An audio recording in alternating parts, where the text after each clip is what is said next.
1 out of every 5 people you meet in the world today is a Muslim. And Islam is now the fastest growing religion in the world, second only to Christianity in terms of numerical strength.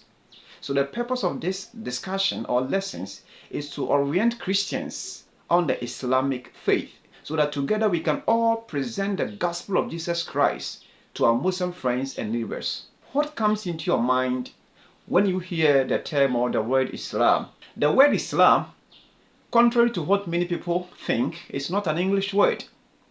The word is an Arabic word. Islam is an Arabic word which means submission.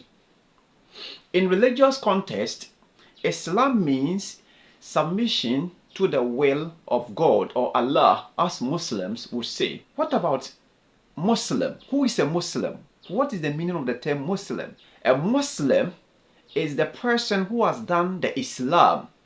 In other words, a Muslim is the person who has submitted himself or herself to the will of Allah or God.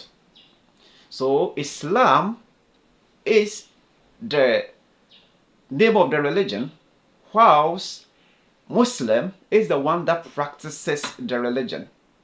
So Islam means submission to the will of God, and a Muslim is someone that has submitted to the will of God. So the two words are almost alike. One is describing the religion, and the other is describing the person who practices the religion. But what about the claim by Muslims that Islam means peace? Etymologically speaking, that is untrue. We have a specific Arabic word for peace, and that word is not Islam. The specific Arabic word for peace is salam. That is why we normally hear Muslims say, Salamu alaikum, peace be upon you, or peace be unto you. That is the Arabic word for peace. So from the etymology, Islam and peace are not the same. The word Islam, just as I have said, means submission, and the word for peace is salam. The words both share the same Arabic roots, which is SLM. But my beloved, the fact that two words share the same root do not make them mean the same. For example, the word faithful and the word unfaithful all share the same root, which is faith. But faithful is not the same as unfaithful. So similarly, Islam and salam cannot mean the same, just on the fact that they all share the same roots. Another interesting fact we learn about Islam is that Islam is a post-Christian religion. And what do I mean by that?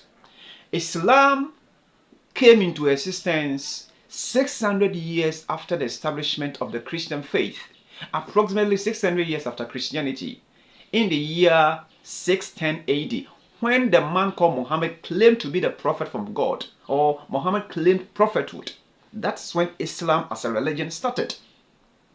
Officially, it started in the year 622, after Muhammad and his few converts migrated from the city of Mecca to Yathrib, which was later renamed as Medina.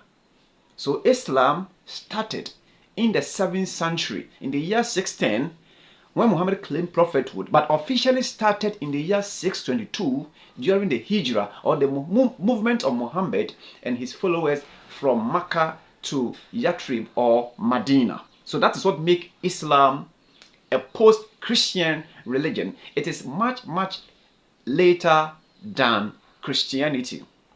Then another fact that I want to share with you on Islam is that Islam is an Abrahamic religion. And what do I mean by that? In comparative religious studies, Judaism, Christianity, and Islam are all called Abrahamic religion. Why? Because these three religions all claim lineage to the God of Abraham. That's why Christians and Muslims and Jews share so much in common. Most of the prophets that we read about in the Judeo-Christian scriptures, in the Old Testament and New Testament, can be seen in the Quran. David is called Dawood, Solomon is Suleiman, Jonah is Yunus.